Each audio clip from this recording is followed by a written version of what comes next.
Hey, what's going on, everybody? Welcome into Monkey Knife Fight Live. I'm your host, Dan Watkins. Joining me this week is John McKechnie of Rotowire.com. Now, let's head to the later the later slate, the late afternoon games, and the game that I think everybody has their eye on for week one, and that would be the Chiefs and the Browns. Yes, everybody has their eyes on the Cleveland Browns. I'm never going to get used to that, no matter how good they get.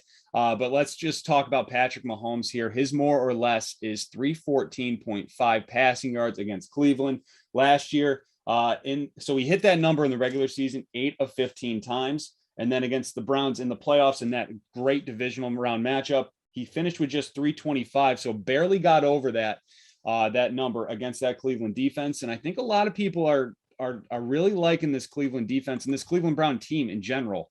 So how do you feel about Patrick Mahomes behind that revamped O-line in Kansas City this week? This week, this is a great test of how Kansas City's offseason moves, how they're going to end up working out, because obviously their offensive line was their undoing in the Super Bowl. They retooled it this offseason. We'll see if Mahomes has more time to pass this week. You got Myles Garrett and now Jadeveon Clowney coming at him on the other side.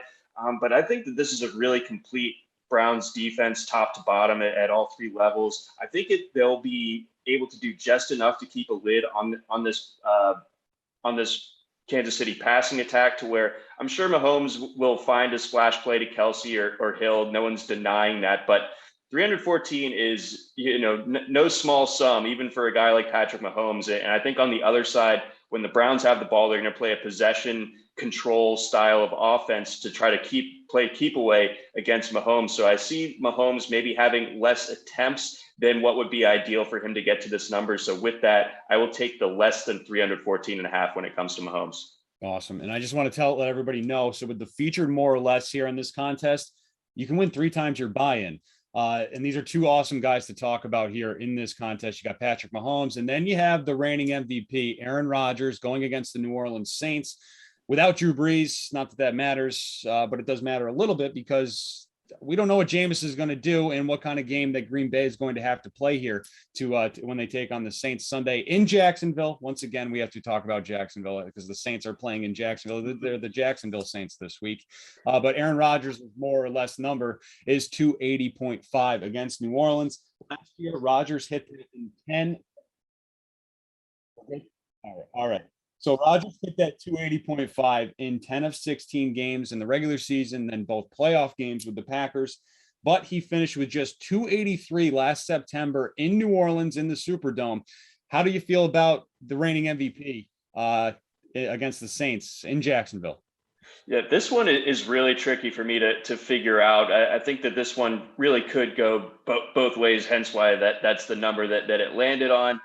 I will go with the under or the less than on this one as well. I feel like Green Bay, they can get a lead in this one. Maybe Jameis gives them that lead with his pick 6 proclivities. We'll see. Maybe Sean Payton has gotten that out of him a little bit, but I still think that this Packers defense is going to be enough to stifle the New Orleans offense. And then I think Green Bay will have that luxury of leaning on Aaron Jones and A.J. Dillon in the second half. So Rodgers will have an effective and efficient day, but 280.5, I'm a little bit skeptical on. So I'll take the less there.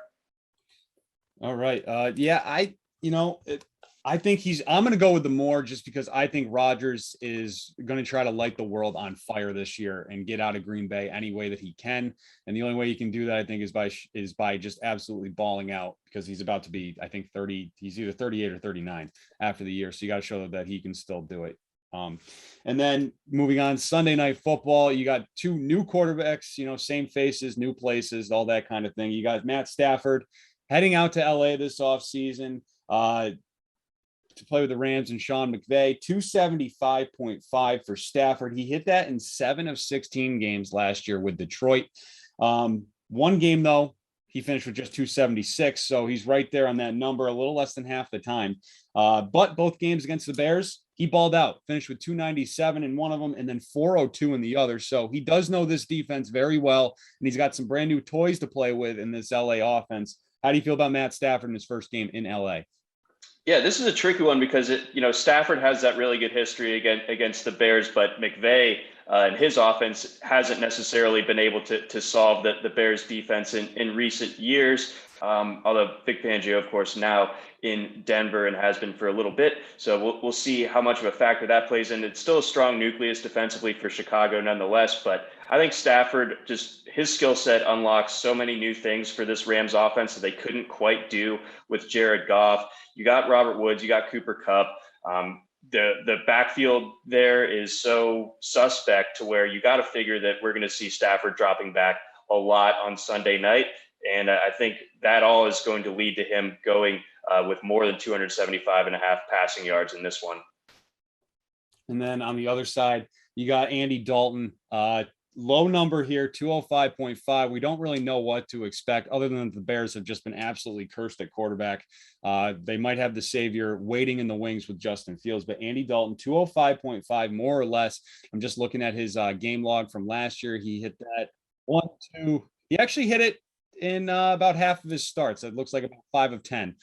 Just going quickly off looking at his game log there. So Andy Dalton, yes, no slander for my fellow redheads, even though I excommunicated him from the redheads a long time ago with one of those playoff losses. But yeah, how do you feel about Andy Dalton? John Wick, excommunicado. But yeah, I think that number is just so low that despite what everyone thinks and knows about Andy Dalton in the year 2021, he plays the entire game. I think that number goes towards the more. So it's one that I'm holding my nose on, but at the same time, 205 is borderline insulting for our guy Dalton here. Yeah, and just the way the game is played now too. Any quarterback that's finishing under 200, it's kind of pathetic in 2021. So I like it as well. I'll give him some props there, Andy Dalton. Let's back. I have to do this to you, Dan. I'm sorry, but could we just have a small discussion about which Andy Dalton do you like more? MKF's Andy Dalton or actual Andy Dalton? You guys look a lot alike. I think I like MKF's and Andy Dalton. John, any vote here, John? I'm going to abstain. Okay, that's fair. Okay, moving on. First show. Next time we have him on, he'll make the. There we go. Let's backtrack here though, because I totally missed the late slate touchdown dance. So same thing here. You pick your 3 guys that you think you're going to get into the end zone from that late slate, just those 4 games. I'll quickly go here. I love Damian Harris on the Patriots this year. I think he's going to have a monster season. And I think Mac Jones is going to rely on him quite a bit here, handing him the ball. So I'm going Damian Harris as one of my guys. I'm going with Davante Adams because I love him. I think he's the best wide receiver in football. And let's go with Travis Kelce as well. Let's go pretty generic there. Those are my 3 guys that I think are going to find the end zone. Pretty safe bet in my book. Yes. I'm going with Harris, Davante Adams, and Travis Kelce. So I really like that Harris call. I think outside of the Davante Adams, when you want to go a little bit off the beaten path, I think Harris is the way to do it. I think that New England's going to try to run the ball as much as they can, protect Mac Jones against that good Miami secondary. So I think Harris really gets involved there. I do like Davante Adams next up as well. It's just hard to bet against that guy. He is the red zone offense for the Green Bay Packers. And then rounding it out, I'll go on the other side of that Chiefs-Browns game. I'll go Nick Chubb. I think that the Browns, their bread and butter is on the ground, and I think Nick Chubb will be able to exploit that matchup just enough against the Chiefs there. So I will take Chubb. All right, very good. And are there any other? I know you know, kind of looking at the site. There's just so many contests to choose from. John, are there any other that you have your eye on here this weekend? So it kind of just sums up what a couple of the things that we had been talking about throughout the show. But there's a 3x3, and I will take the more on all of these with Matt Ryan, Josh Allen, and Stephon Diggs for their respective yardage totals. Those 3 really stand out to me. I feel really strongly about all of them. I love the correlation when it comes to that Bills mini stack with Allen and Diggs. And then again, I just think that Atlanta not super interested in running the ball. I think they're going to have plenty of success through the air with Ryan turning it loose 30, 35 times. And that should be enough for him to hit that number. All right. Very good. Not bad at all. And since it's week 1, got to ask you, who's your MVP this year and what's your Super Bowl pick? That's all right. Welcome to MKF Live. I'll lean into the Josh Allen hype. I think it's real. I think that Brian Dable does such a good job of designing that offense to his strengths. I think that, there's just everything in play for Allen here. I think he's going to have a repeat of last year. And if he's able to do that and Aaron Rodgers tails off a little bit or Mahomes isn't quite as good, well, that's a tough guy to bet against too. I still think that it's Allen, and I will use that to pick the Bills to make it to I think they can do it. And I like their odds at the books there to make the Super Bowl, to win the AFC. If they turn in a better record than the Chiefs and they get a home playoff game against Kansas City, I would love that. I mean, that's just football heaven right there. Coming out of the NFC is a little bit trickier. I'll go with the Rams. I think it's going to be Bills, Rams. I think Stafford being there really opens things up for that offense. Losing Brandon Staley, the defensive coordinator, definitely stings, but the personnel is still nasty on that side of the ball. NFC super wide open, and I know that the Rams have kind of just a meat grinder of a division to get through, but I think they will be able to do so, and they will be playing in the Super Bowl against the Bills, and I will take the Bills to win it. Wow. All right. Full on circling the wagons here in week 1 of Monkey Knife Fight Live. We got to get a table for me to jump through after that. Absolutely. Yes. I love it.